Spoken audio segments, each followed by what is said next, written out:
All right, guys, welcome back to the Fit for Purpose podcast. My name is Jacob, and this is my friend Brandon. Yeah, in today's episode, we dive into managing the tension of enjoying vacation, enjoying time away, enjoying nights out, while still staying in line with our goals related to fitness and nutrition. Yeah, and if you find this video helpful, go ahead and like this video, subscribe to our YouTube channel, and follow us on Spotify. Rest, relax, recover, and recharge so that I can get back to my life and be better than I was when I left. That intention automatically sets you up for success as far as maintaining your health. Really, all it is like you're managing the tension with better decision making and with a little bit of preparation. I think that typically comes from a place of kind of disempowerment, of feeling like you're maybe kind of trapped in your daily life, or what you're doing on a daily basis isn't fulfilling you. Then you're trying to look for that escape. I feel good. We're back. You know what I mean? We're back, baby. We're back.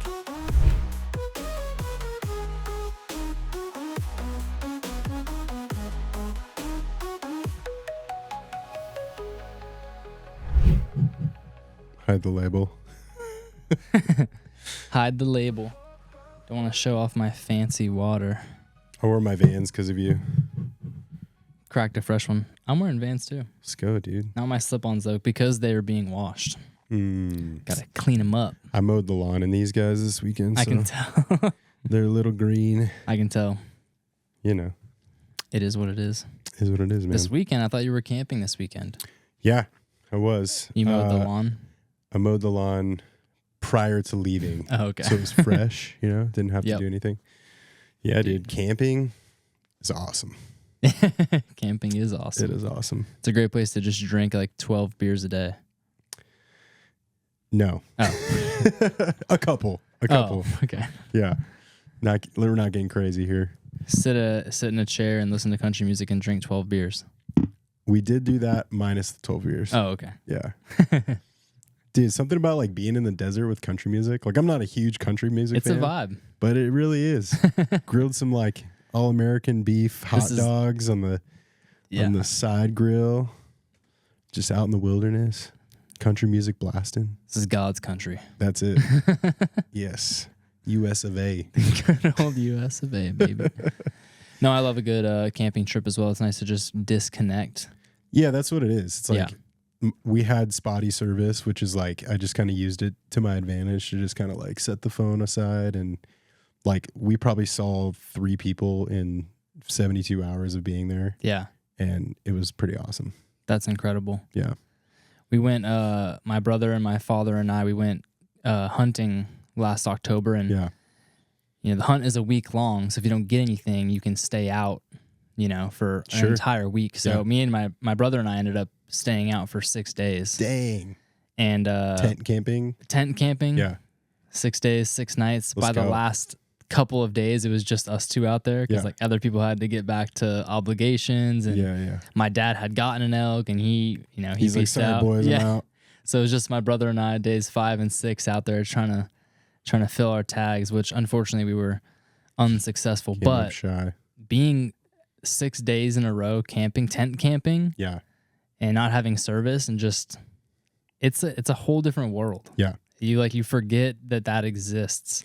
Yeah, and like spots that you go for hunting to are very remote, and you're just trekking through the whatever the environment is for days at a time. Yeah, it's just such a stark contrast to like be living in town and just doing your daily life where you're like hitting traffic lights and going to the gym and and then be out in the wilderness for 6 days, no service, just decompressing. It's just such a stark contrast. It's crazy. Do you find that it takes you a few days to like get back in routine of like going from that to back to your normal day to day? I feel like refreshed, so I'm excited to get back to the gym or get back to coaching or get back to working out. So that is one of the things that I love about it, is that it refreshes you, so you look forward. I remember coming back from that 6-day trip and stepping into the gym and like being really grateful to be there. I was like, wow, I really like this space that I've created. Yeah. I like being here. Even though a lot of the times by like, my 60th hour of the week being in the gym, you're just fried. I'm like, I don't really want to be here anymore. Yeah. But well, it's that concept of, I think in some ways in our like Western culture, we've got it mixed up where we work really, really hard so that we can play versus that idea of like resting and kind of like filling your soul in order to then come back and give strong effort to whatever it is that you're, you know, responsible for. Because it's like you're refilling your cup, especially in an environment like that. Like we're talking about like being out in the wilderness, in nature, in that serene environment. There's nothing like vying for your attention. You just are kind of existing.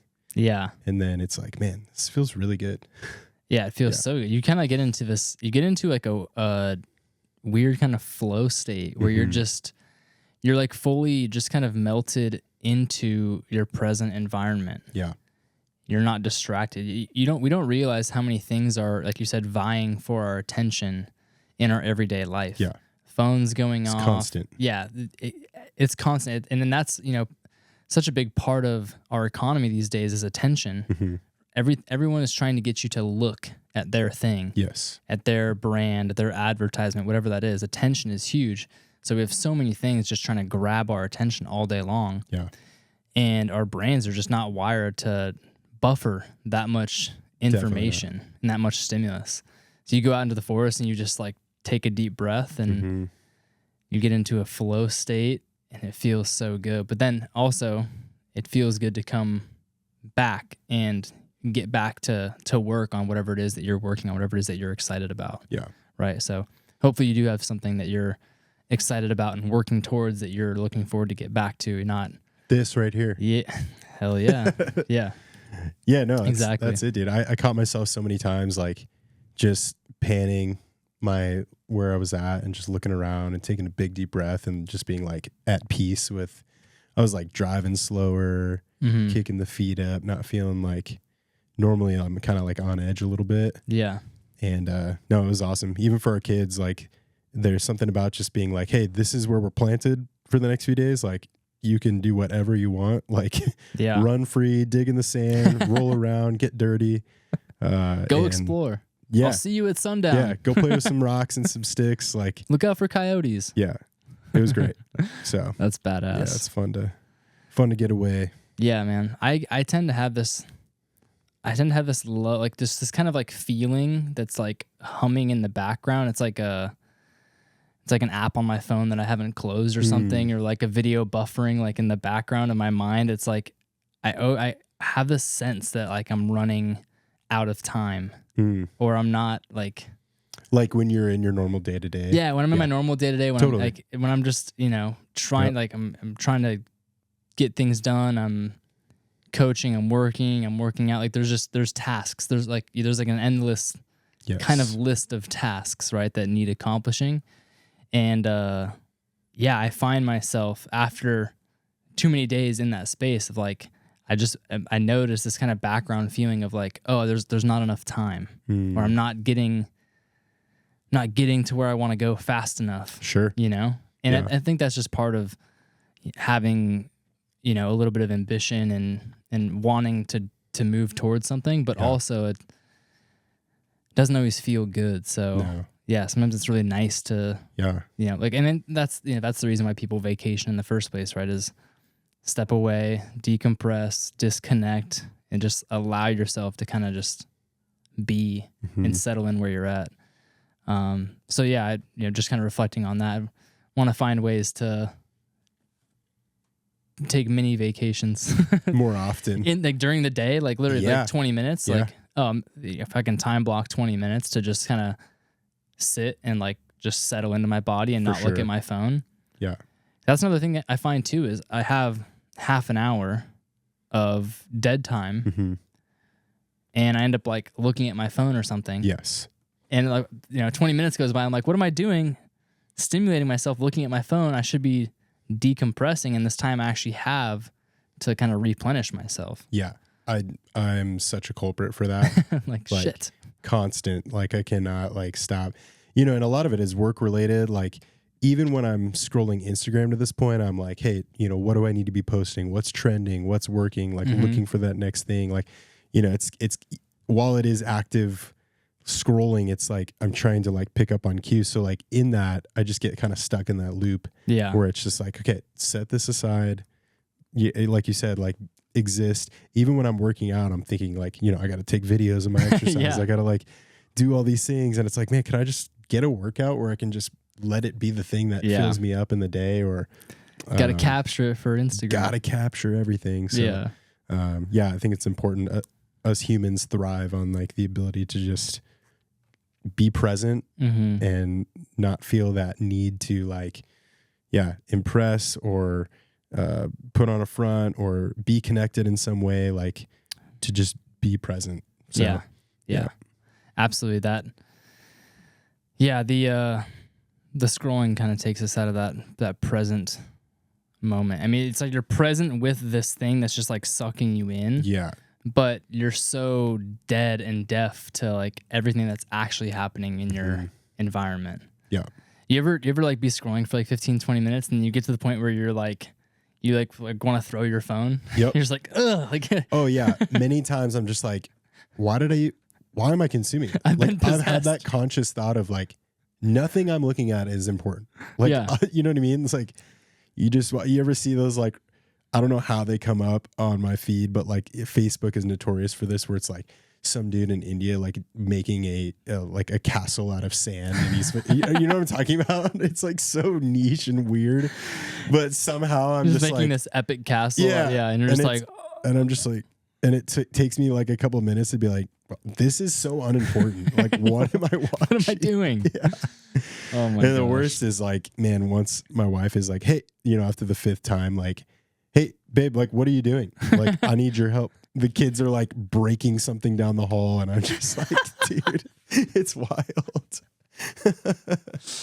Oh no. Meanwhile, one is like ran through the front door. Yeah. Just Brandon, you're just like, and I'm just like, oh shoot. Okay. I was learning about sandcastles, sorry. babe. I'm gonna make a sandcastle for the kids later. It's I'm studying. That's good. Yeah, dude. Oh man. Yeah, it's nuts. Well, one of the things about vacation, I think for a lot of people, especially on health journeys, health kicks, trying to get, you know, whatever that goal is for them, I think a lot of times vacation in itself can create anxiousness about, you know, losing that, or maybe creating more free will. And in that free will, there's less adherence that may happen regarding our fitness, our training, our nutrition, all those things. So kind of diving in today about, you know, how do we treat time away as not this overwhelming feeling of I'm going to fail, I'm going to fall off the cliff, I'm going to lose my progress, but learning some maybe tangible skills that we can kind of inherit to enjoy ourselves and then maybe stay on track with that. So yeah, I love this. I mean, anyone who's out there that's making a conscious effort to improve their health and improve their fitness has had this battle, this internal battle with, you know, going out to eat with friends or going on vacation and kind of being in these situations where it may not be the most conducive to, you know, making progress with your fitness and your health, or it may not be the most conducive to you staying on track as far as, you know, whatever plan it is that you've kind of set out for yourself. What I think, but, you know, just kind of an overarching theme that I think is really important as far as mindset goes when we're talking about this topic of, you know, specifically how do we maintain our health and fitness goals and how do we keep, you know, taking steps toward those, or at least not go backwards when we're on vacation, is just your intention for taking vacation in the first place. Yeah. That's something that we kind of just touched on is we go on vacation to kind of step away from our daily life and our daily routine. Yeah. Right? We can go on vacation and with the intention of it being like a high school aged kid graduating and like just going crazy for the summer. Super reckless. You know? Like super reckless. Yeah. Just, I'm free. Sure. I've unshackled the chains of my daily existence and now I'm just gonna go hard. I can't wait to like drink a bunch of alcohol. I can't wait to eat a bunch of shitty food and just lay around on the beach or, whatever that is. There, we can have intention around vacation of like, are we going on vacation to rest and recharge and fill up our cup so that we can genuinely have the energy to return to our lives better than when we left, so we can continue to work towards our goals or, accomplish whatever it is that we're trying to accomplish, whatever project it is in your life that you're moving towards, right? Whether it's, raising kids or your career, whatever that looks like, but having the intention of going on vacation to come home and be better and show up in a better way because you're rested and recharged and ready to go. Absolutely. So that can be your intention for vacation, or your intention can be like, I'm going to go and just have like 5 margaritas a day. Just go to town. Eat whatever I want and just like, completely go off the rails and unhinge.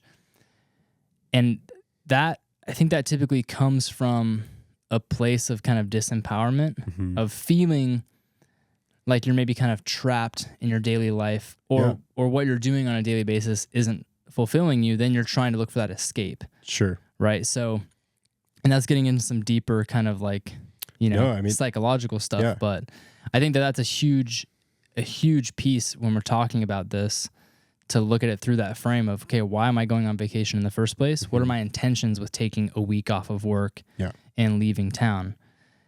If it's the right intention, then it's going to be a lot easier to take care of yourself, maintain your progress with your health and fitness goals, and then come back in a position to attack whatever other goals you have as far as your career, your family, or whatever that looks like. Absolutely. Yeah,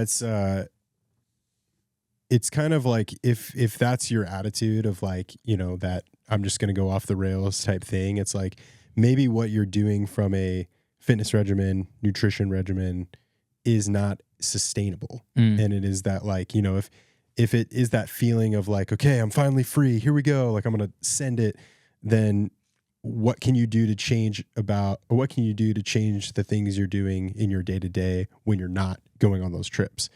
Because I think ultimately it's about sustainability. Like your habits that you're doing you should be able to be consistent with those for the long haul. And it shouldn't be something that like the second you get that like free reign, you're falling off the rails. Cause like everything we talk about is like lifestyle shift. Obviously like, and myself included, like when you go away, like there should be a little bit of indulgence. Like I think that life is to be enjoyed, and, food and alcohol, whatever it may be, like those kind of go hand in hand with, culture and with traveling to new places. And like you want to experience where you're at. And some of that is in what you're eating, what you're consuming, and all those things. But it is very much that like, am I doing that out of, I'm just going to go ham and like you said, 5 margaritas deep and nachos and this and that. And, before I know it, I'm 5,000 calories deep. Or am I doing it in a way to like, no, I'm going to try this, I'm going to indulge, I'm going to experience it, and then I'm going to move on to the next thing, versus, just letting loose. Yeah. I love what you said there about life is to be enjoyed, which I absolutely agree with 100%. I think one of the main, it's not really a goal, but it would be better. All of our lives would be better if we spent more time intentionally enjoying them. Yeah. Right. And I think a misconception about enjoyment is that it has to be indulgence. If I'm being honest with myself, I don't enjoy the experience of having 5 margaritas as much as I enjoy the experience of having 1 or 2 margaritas. Yeah. Not only in that experience, but also the next morning and the next day. Yes. I will have more enjoyment by experiencing and enjoying 1 or 2 margaritas and getting that little buzz without going too far. Yeah. And then waking up the next day in a position where I can actually get up and have some energy and feel good and do what I want to do. Yeah. Right. So overindulgence does not correlate with enjoyment. Sure. And that's a topic for another time as far as like, dieting and nutrition goes. We so often conflate the shitty food that we choose to eat with enjoyment or with, reward or whatever it is. And so much of that comes back to childhood. But if we can, be adults and kind of rewire our perspective to realize, okay, what's actually enjoyable is experiencing a little bit of that indulgence and then feeling good the next day and being able to do it again versus putting ourselves into a hole because we just went too hard and now we feel like shit for an entire day. Yeah. That's not an enjoyable experience. Yeah. Healthy limits. Absolutely. Because, there is nothing better than like being like, I'm just picturing like you're staying on the beach, you're sitting on a patio, you're grilling with your family and you're having a beer. Like that's part of that experience is like you're having that alcohol and you're out in the, elements. It is part of the experience. But like you said, 12 beers and then now you're like, and not just making alcohol the culprit it's here. Either 1 like, or 12. Like you could overeat too and acid reflux and you blow and you feel like crap. Like that shit has a response. And, whether it's more food, more alcohol, whatever it is, like, do you want to feel like a slug? And like you said, not be, we talked all about as we started this, like being present. Yes. Do you want to not be present because now you're like fighting off the effects of all that you went in on versus, like you said, enjoy the experience, enjoy the moment, and then kind of move on to the next thing. Yeah. Healthy boundaries, discipline, having structure actually does create the freedom that you want. Yeah, absolutely. Yep. Yeah. So as far as mindset, step number 1, why are you going on vacation in the first place? I think having in the intention of I'm going on vacation to rest, relax, recover, and recharge so that I can get back to my life and be better than I was when I left. That intention automatically sets you up for success as far as maintaining your health and fitness goals, right, as you're on vacation. Yes. I think the other mindset, something you've touched on with other episodes, is just the kind of all or nothing mindset. Yeah. Right? So jump into that a little bit of, how does that have a negative impact on our progress or on how we, show up on vacation or going out to eat with friends? These situations that are not, 100% conducive to staying on track as far as our health and fitness goals go. Why is that all or nothing mindset so detrimental for people? Yeah, I think really it comes down to the idea of consistency over perfection. I think when we equate being, in a good spot with our nutrition, with our health, it has to come with being perfect. It has to come with like dialing every meal and meal timing and making sure I got my workout in. And then the second that kind of crumbles or falls off, like you went out to dinner, like you mentioned, with some friends, or you go on a trip for a week, then all of a sudden we give ourselves a pass to just like full send. Okay, now I'm gonna go all in. And I think the reality is like when you do that, it's the difference of like, let's take one meal, for example. Like you could have an appetizer that you love and that you enjoy and you have that, boom. And then you move on and then you order something that's beneficial for you. Or you could have 3 drinks, have the appetizer, have the crazy, calorie dense meal, have the dessert. And that could be a difference of 2,000-3,000 calories that you're now off track on. Yep. So it's the idea that you can enjoy the moment, enjoy the experience, and be consistent. Because the reality is if you can crush 80% of the right choices, you have freedom to make 20% of the choices that are going to give you life back to continue to let that train keep moving down the right path versus falling so off track that now you have to recover and get back to that consistency. So it's very much that idea of like, just because you made one poor decision does not mean that you now have the right to make 1,000 poor decisions on behalf of the guilt or shame you feel around that one little thing. So yeah. I love what you said about the guilt or shame. The feeling of guilt or shame of being off plan or off track, that oftentimes spirals into completely going off the rails. Yeah. And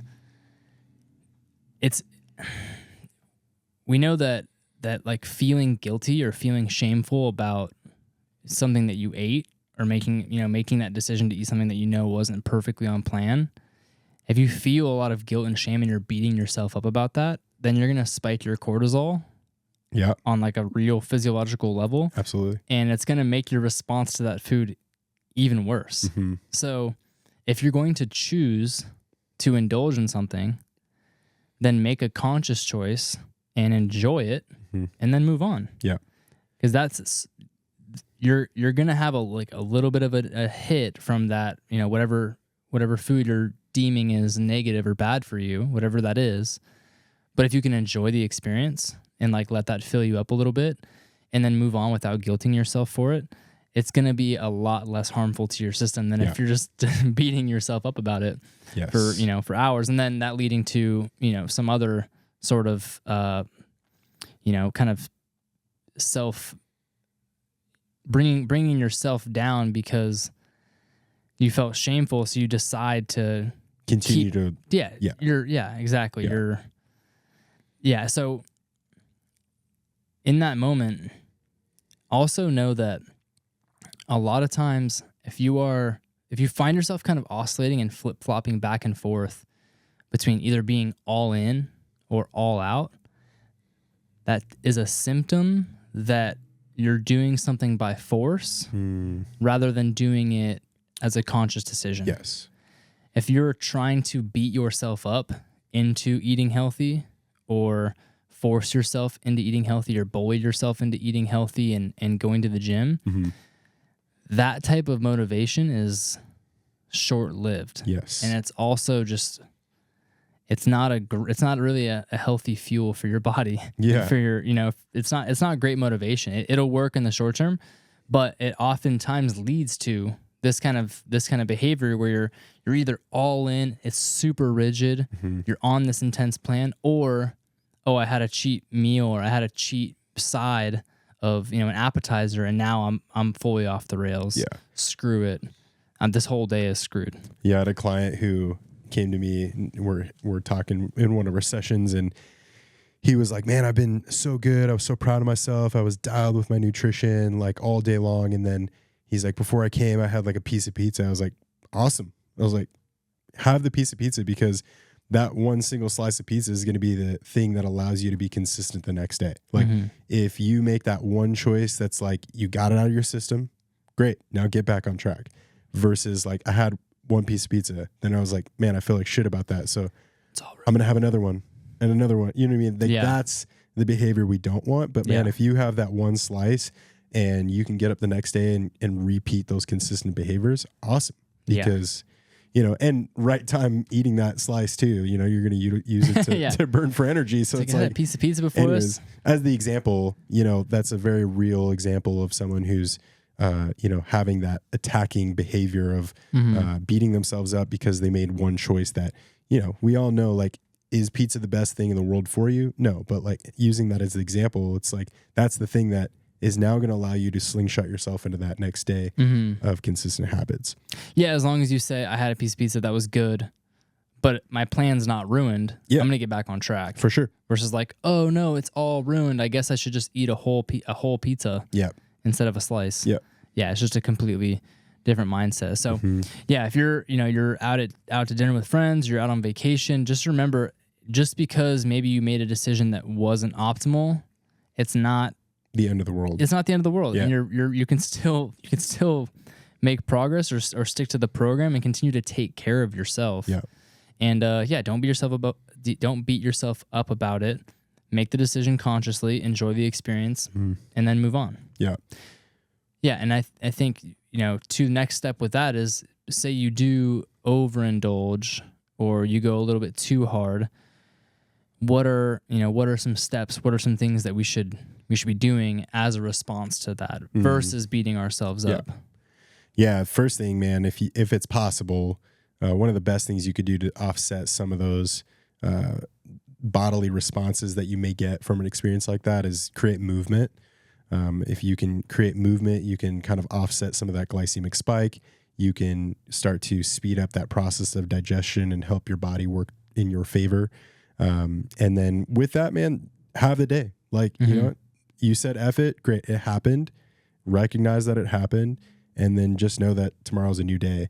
So you have to have these tangible tools that allow you to be able to get back on track versus continuing that spiral downhill. So if that's, having a consistent workout plan to follow, that you can, man, you had that, you went out last night, had a rough night, ate a bunch, awesome, you enjoyed the experience. Okay, well, tomorrow, schedule a time where now you can take your plan, you can go to the gym, you can work out, and you can start to like take one habit and let it bleed into the next and the next, so that eventually you're, so what? For me, one thing that I do, if I have a night out or vacation, like the thing that I do the next morning is I make myself breakfast, and I try to make that first meal like something that is appropriate, that is in line with my goals. Maybe it's some eggs, piece of toast, some fruit. That way I'm like, okay, it's my reset. Like, here we go. And then from there, it's like, okay, I want to create some movement and get my body again working in my favor. So yeah, absolutely. Yeah. On a practical level, just moving, just walking, especially, right after an indulgent meal is going to, like you said, blunt the blood sugar response. So it's not going to spike your blood sugar quite as much. You're going to start moving. So you're starting to kind of move those calories, and your body's going to want to utilize those more for energy versus being stored as fat. And then you can also take a nice long walk and reflect on your decisions. Have your pity party. No, go for a walk and think about what you've done. Oh, no. No, I'm just kidding. But that's awesome. Yeah. Like, I like what you said about the next morning making breakfast and like having that first thing you do be something that's contributing to your health and to the direction that you want to go long term. Yeah. Momentum is so important. Yeah, I think a lot of people will have that, and then they're like, by shaming themselves for that bad night out or whatever it is, it's like, okay, now I have to starve myself till 1 p.m. and, like I've got to, offset the calories that I took in versus, it's like, no, like, your body doesn't expend calories the way we think we do. It's not like I ate 100 calories, so now I need to go run 100 calories, or I need, you know what I mean? I need to refrain from eating for X amount of hours. Like, no, it's like, allow your metabolism to work in your favor, consume that meal, and just go about your business. Like, yeah, absolutely. I do think that if it's like later in the day or in the evening, it can be really beneficial to try and, fast like 12 to 16 hours. Not, obviously don't just starve yourself. Yeah. But having a healthy amount of time where you're not consuming any calories between dinner and breakfast, we know that's beneficial for us in general, but especially after doing something indulgent or having a meal that you wouldn't typically have, giving your system, giving your body that time to actually digest and process and move it through, that can be really helpful too. Yep. So on a practical level, move afterwards, maybe fast a little bit, and then make sure your decisions for the next day, the next morning, are in line with your goals, with the direction that you want to go long term. Yeah. Yeah, absolutely. Yeah. So, and then kind of continuing with the practicality. So 'tis the season for vacations, for trips with your family. Like, we're in this present time coming up on spring break. And then after that comes summer vacation. And like, there's always something, right? There's always that school break. So you're headed out for a week at a time. And I think like we're talking about, there's always, with a lot of people, there's always that attitude of like, I'm going out, I'm going to be away. I'm out of my element, and I don't have the ability to like make food at home and do all of the things that I've, been able to like hold so tightly to my chest. What are some steps that we can put into place so that that experience doesn't have to be, like we've talked about, falling way off track, and we can enjoy ourselves and be present on vacation, enjoy vacation, but also not let it be something that gets us way away from where we're trying to get. I think one of the big ones that's overlooked with this, especially with travel, is focusing on staying hydrated. When we get dehydrated, it can lead to fatigue and cravings, and can actually make our hunger signals go up. Sometimes we feel hungry, but our body's actually looking for water. Yeah. So, yeah, and then we know like flying on a plane is a very dehydrating event that sucks water out of the body. So making sure that you're staying hydrated, not just with plain water, but also getting in electrolytes, high quality electrolytes, either from a really high quality sea salt or some sort of electrolyte supplement, making sure you're getting magnesium, sodium, potassium in good quantities, and drinking enough water every day, especially on travel days. that will make a big difference in just how you feel, your overall energy, your mental clarity, and then also you won't feel as hungry and you won't have as intense cravings when you're traveling. So kind of zoomed out base layer action step, stay hydrated and stay on your electrolytes, and you won't feel the need to indulge as much when you're on vacation. That's big time. Yeah. Other practical tips as far as just, eating out, not eating in a space where you're getting to prepare and decide 100% what you're going to eat. Simple things are like focusing on protein and fiber, right? And then if you're going to have some dessert or something sugary or with a lot of carbohydrates, trying to make sure that comes after you've consumed protein and fiber. Yep. Again, protein is satiating, so you're not going to feel quite as hungry after consuming a good amount of protein. So you are less likely to really overindulge on dessert. And then, something we touched on earlier with the movement is that also helps to blunt the blood sugar response. Yeah. If you eat something really sweet or that has a lot of carbohydrates, you get a big spike in your blood sugar, and then your body has to respond to that spike in blood sugar because your body doesn't want your glucose circulating in your bloodstream for a long time, as that can have negative effects on your health. So your body reacts with hormones like insulin to bring that blood sugar back down, and that can kind of throw you on this energetic roller coaster or this hormonal roller coaster that's, has you not feeling very good and can cause other cravings, lead to other cravings. So on a practical standpoint, getting that protein and fiber in before you indulge on some carbohydrates or something sweet or sugary can be a really powerful action as well. Yeah, and I think like we've talked a lot about too, when it comes to nutrition, a lot of it is about planning and not waiting to be ran over by poor decision making. So one of the easiest things you do, because the reality is like when you're out of town, like 90% of your meals are going to be out to eat. Yep. So like a very easy thing you can do is once you agree upon where you're going, look at the menu ahead of time and like find something that is in line with being high protein, being whole foods, being a little bit more nutrient dense versus like, going and smashing the triple cheeseburger with cheese and fries and all the things. Like, maybe have the burger, but do it without the bun. Like, and you've looked ahead and you process like, of all of these things that I could have, this one sounds the most appealing and is also in line with my goals.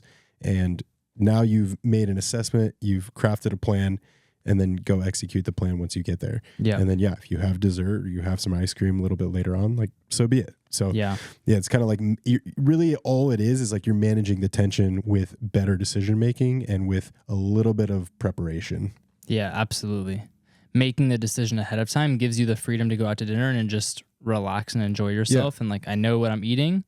I'm just going to enjoy it and hang out and have a good time and not stress about what to choose to eat, or am I making a bad decision, or am I indulging too much? Just premeditating that decision gives you so much room to just have some freedom and relax. Yeah. Yeah. I think an overlooked thing too is like, man, a lot of trips, you could be in an Airbnb where you have like your own kitchen, and like maybe a handful of your meals are ones that you've gone to a local grocery store, you've shopped for some helpful items within, that meet the guidelines of your goals, and you stock your kitchen at your Airbnb with things like that. If it's snacks, if it's maybe you can manage like nailing one meal a day. Like what if you cooked your breakfast, it was eggs, it was bacon, it was fruit, whatever it is, smash that. And then now know like, okay, maybe I make some poor decisions down the road today, but at least I nailed like one meal. So that's a real effective way to manage the tension of what you're going to consume throughout. That's the ultimate move in my opinion. For sure. When I travel, I love to be somewhere with a kitchen. Yeah. I want to stay somewhere with a kitchen, and then I go to the grocery store, and breakfast is always the meal that like guaranteed I'm cooking. We're doing it at the Airbnb. Gonna crush eggs, some meat, some fruit, something nutrient dense that's gonna fill me up, so that I can, through the rest of just having that protein in the morning and having that fat in the morning is gonna blunt cravings later in the day. Yep. So you're gonna feel more full, more satiated. You're gonna have a more smooth and level energy throughout the day, so that you're less likely to just have those cravings and have those indulge in things that you shouldn't be having later in the day. But also, like you said, having that momentum knowing that, okay, I did something positive. Now I can kind of relax and let myself ease off the gas a little bit for the rest of the day because I'm on vacation. I want to enjoy some things, right? Yeah, and it's almost like, if you have the time in your schedule to do that, it's communal in a way too. Like, last year, my wife and I and the kids, we took them to Hawaii, and we did that. We did an Airbnb. We shopped at a local grocery store. We filled the kitchen, and every morning we did breakfast, like no matter what it was that we were doing. So, and it's communal. Like we can sit with our kids, we can feed them, we can eat, and then, once we've done that, pack the stuff up, and then we head out the door. It's like you have that moment together before it's like into the rush. Cause like a lot of times vacation is like busy and it's like you're go, you got this agenda, whatever it is, but you have that. Another positive of doing that is that it's that communal kind of reset before the go happens. Yep. So absolutely. Yeah, man. Another really simple, practical tip that I've used when eating out at restaurants is order an appetizer like as soon as you sit down and order something that is protein heavy. Yeah. The first thing that they always bring out is some sort of bread or chips, right? Whenever you go to a restaurant. So that's coming. So, instead of sitting around for 20 minutes waiting for your food to come and you're hungry and other people are eating bread and chips around you and you're like trying not to engage in that, if you sit down and look at the appetizers, order some wings, order some, whatever it is, order something that's kind of like fatty or it has a lot of protein in it. So you can like start snacking on something, or like a little house salad with some protein, like something you can start snacking on or indulging on a little bit while you're, getting a drink and looking at what you're going to have for your entree. That way there's something there for you to like have that. Instead of reaching for the bread, you're just reaching for something a little bit better. Yeah. And then you can continue on with your meal versus starting off with crushing, 3-4 pieces of bread. Dude, but you'll do it. we went to it's gonna happen anyways. We went to Texas Roadhouse the other day. My daughter had like a gift certificate that she like won through school, and so she got like a free meal. So we're like, let's go. And those rolls, man. I had one with the butter. I'm proud of it. I had one with the butter, but like, man, it's so hard to like not keep going. So once you have one, you could crush 5. Exactly. Yeah. That's the mindset, right? So that's a great strategy and in this scenario, they had a bag of peanuts, which is like not the best thing, but I was like, I'll do this because at least if I'm doing this, I'm not crushing like 5-6 rolls. Yeah. You know what I mean? It was just that hand to mouth to just keep you busy. Just hand to mouth, just action, just because that's what it becomes, right? It's like you get that dopamine hit of the chip, of the bread, of the whatever it is. Yeah. And then it's just the hand to mouth. It's like, I'm doing this thing, so I'm going to keep doing this thing. Yeah. And now I have to do it until my food comes. And it's just like, exactly. It's a fixation. Everyone around you's doing it. You're talking, you're socializing. It's just like, oh, this is just something to do. Absolutely. Yeah. And then before you know it, you're like so full on all of that pre-dinner stuff that like now you're not going to eat the steak or whatever it is that you ordered. Because you overconsumed here and you're full. So I think that's a great strategy to like set yourself up for success, because your entree is going to be the thing that gives you bang for your buck related to your goals. So like whatever you can do to counterbalance that pre-dinner stuff. Cause every restaurant does it. Yep. Bread or chips. Are you going to be the guy too that's like, what do you cook that meat in or whatever? Yeah, that's something else I wanted to talk about too, is like, don't be afraid to be that person that's I mean, and that's part of it too with so many people is like, oh, my friends will judge me, or, people, there's like pressure from the people around you, maybe to drink more than you should, or to eat something that you shouldn't eat, which is kind of shitty and unhelpful to start with, maybe it's like, it's cool to not be healthy. Like it is for some reason. Yeah. It's kind of like Billy Madison when they have that moment where the kid like pees his pants and he goes up to the water spout and he's like, it's cool to pee your pants, because he like wants to get the kid to fit in. Everybody out to dinner is the people judging the kid who peed his pants. And he's normal and he wants to fit in. You know what I mean? What a great metaphor. Yeah. It's cool to pee your pants. It's cool to pee your pants. So like, the shame that like the social pressure around like, man, I have if I go out to eat, like I've always been in those scenarios. Like I'll go out to eat and I'm trying to be responsible with my decision making. And it's like the people around you are like, what are you getting? Like, you're trying to be healthy? It's like, no, dude, I'm just trying to What, you think you're better than me? Brother? Like, can I just, you know what I mean? What, you think you're better than me? So if you're in those environments, like, F them. You know what I mean? I agree. Stick to the plan. Yeah. Don't be afraid to be that person. Don't be afraid to ask. Like I asked that question. Do you? Can you? I would like to be like, I say it in a way that's, you know, while I just mock the idea of like the shirtless teenager that's in the restaurant that's like, watch this, and his homie's like filming him across the thing, and then he asks the server like, what do they cook that in? You know what I'm talking about? Like, no, is it seed oils? Because seed oils kill you. And it's I haven't seen that. Oh, it's like such a trend right now on Instagram. It's all the bros like we joked about before with the cutting board guys. Yeah. It's all those guys. Shirtless cutting board guys. Yeah. Shirtless in a restaurant. I've seen it. I have seen it. Anything to get clickbait, dude. Yeah, anything to get put on. Yeah. I love, so you've heard of the term FOMO, obviously, the fear of missing out. Of course. Have you heard of JOMO? I feel like I have, but I need a refresher. So JOMO is the joy of missing out. Oh. And I love this reframe. It's so simple, but it's the joy of missing out. And that little saying, for me at least, it just like drops me back into my present experience and doing what I want to do and enjoying that. Yeah. Like, I'm not missing out on anything. This is my experience, and this is what I want to do. I would rather eat a clean meal out to eat and feel good and feel like I'm continuing to have momentum in the direction that I want to go with my life versus being like, oh, well, if I don't get pancakes at breakfast, then I'm gonna like be missing out on something. It's like, well, I've had pancakes before. It's gonna taste like sugar. I've had them before. It's gonna taste sweet for like 10 seconds. Yeah. And then I'm gonna feel awful for a couple hours. Sure. Like, ground into the joy of missing out. Yeah, and that applies to obviously so many things in your life, but I love that little reframe. Dude, that's money. Yeah. I use that for myself all the time. Yeah, because you are an individual and you have the ability to make conscious decisions for yourself. Who cares what anybody else is doing? Like, and if you absolutely need to, like, have a bite of their pancake. Like, I'm sure they'll share. You know what I mean? But like, yeah, you have goals. You have things you want to accomplish.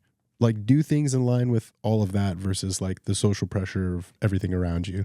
Yep, absolutely. Yeah, joy of missing out. The joy of missing out, man. Yeah. Yeah, cool. And then it's like, you know, so you go on vacation, and then like we said, part of going on vacation is enjoying the experience. So yes.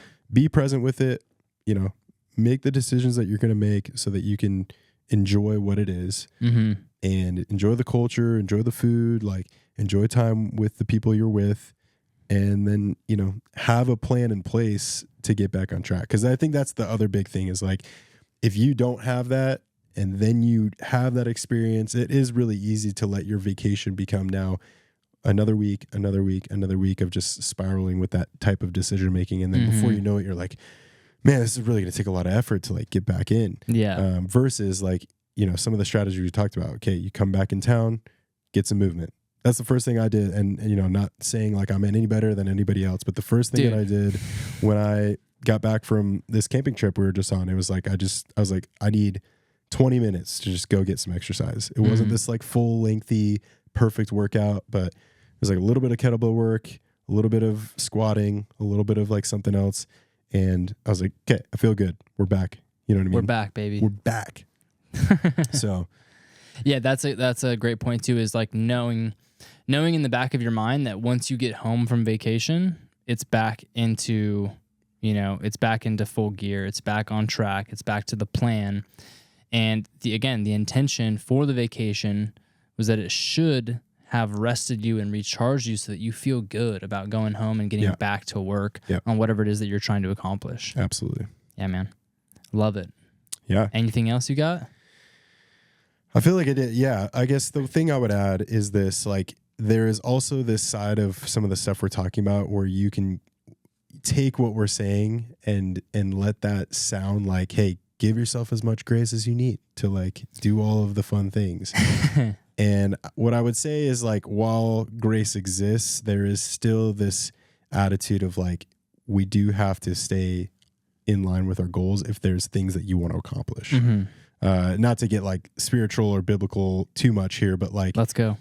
That is like some of my background. And so there's this passage in the book of Corinthians, like where Paul is talking to the people of Corinth. And if you know anything about that time, it was like they were indulging in all sorts of crazy things, very much outside of like the faith. Drugs.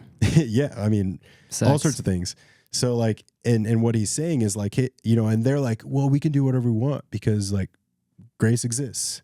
And he's like, well, yes, like grace exists, but it doesn't mean you like take advantage of it. Like, and so kind of the analogy I'm trying to like paint with that is like, there still has to be this level of like obedience to like, if you want to accomplish something and you have a goal that you're setting up for yourself, like be obedient to your plan. Like give yourself grace to enjoy the moment, enjoy the experience, like we've said 1,000 times. But again, be obedient to some of the practices that you've set up for yourself so that when you come back home, it's not that, oh shit. You know what I mean? So long-winded tangent on that fact, but I like to like just hit on that as like, while there is grace to have experiences, to enjoy food, to enjoy drink, to enjoy company of people and whatever else that comes, like we still have to be real with ourselves of like what we want to do. So that's what it is, being real with yourself. Yeah. And you know, only you know, maybe you and God. You right? and the Lord. And the Lord. You and the Lord truly know if you're being disciplined and moving towards what you say it is that you're moving towards, or that you say you want to be moving towards. Yeah, because I mean, even if you're working with a trainer, it's like your trainer doesn't exist to slap you on the hand. And I think a lot of times, like people will walk into sessions with me and maybe they're even looking for that. It's like, hey, you know, I kind of went off the rails, or I was out of town, so here we go. And my response is never like, shame on you. Like I'm not going to come in and like slap you on the wrist for like what you did. It's like, okay, awesome. Like, yeah. And I think sometimes that takes people by surprise because it's like, you feel this way because you know you shouldn't have done that. Not because you knew I was going to come and like reprimand you as the trainer. You know what I mean? Yeah. Like, that's not my job. Give me 100 burpees. It's like, you pay me to do a service. Like, I'll keep you accountable to an extent. But I want you to be able to enjoy life. I want you to be able to know that this is about creating lifestyle changes, sustainable changes that you're going to be able to endure over the long haul versus like you went away for that week and like, oh shit. So I will never like ever be in a situation where I'm like, what the hell, dude? You know what I mean? Yeah. And so in that, like going back to what you said is like, if you feel some type of way about things that you did, then like, you know, you did that. Yeah. That is you being real with yourself and having that check-in to just say like, you know, maybe I didn't need to do that much indulging or whatever it is. Address that. Get curious about it too. Yeah. Start asking yourself questions. Like get quiet, ask, you know, if it's something that you really didn't want to do or you are upset that you took that action, you know, and again, we're just talking about like indulging on food or being lazy and not working out. You know, there's things that go deeper there too. It's just your life, but you know, just you can get quiet and get curious. It's like, why am I choosing to make that decision when it's not really what I want? Yeah. And I think that that's a really powerful tool. Yeah. One of the things that stuck with me related to food, and I'll catch myself doing this all the time, you know, if it's like going for the goldfish in the pantry that we have for the kids, like, and I go for it and it's like, it's the idea of when you have that food or that drink, whatever it is, like ask yourself that question of like, did this fill me the way I thought it was going to? Like, because I think we do that in our mind. We're like, okay, here we go. Yes, I finally get to have that ice cream or that food. And it's like, we consume it. And like, I promise you, it's not going to make you feel as good as you thought it was going to. The hype is always better. Dude. The hype is always better. You have that thing and then you're like, and then the only thing you can think about after you have that thing is the crap. Why did I have that thing? Yeah. You know what I mean? Yeah. Not always, but that's a generalization. But I'll do that with myself. Like I'll go for that snack at the pantry and I'll have it and I'll be like, why did I do that? Like that did not fill me the way I thought it was going to, like scratch that itch. Yeah. And then if you can anchor to that and remember that when you try to make that decision next time and be like, okay, I'm actually not going to do that. Then that's that's called learning, folks. That is called learning. And now you're winning because of it. Yeah. Cool, man. I think that's awesome. Great. Hopefully else. It provides people with some helpful tools. Yeah. Actionable steps. Stay on track, folks. Get your shit together. Yeah. Keep moving forward. Keep moving forward. All right. Thank you, guys.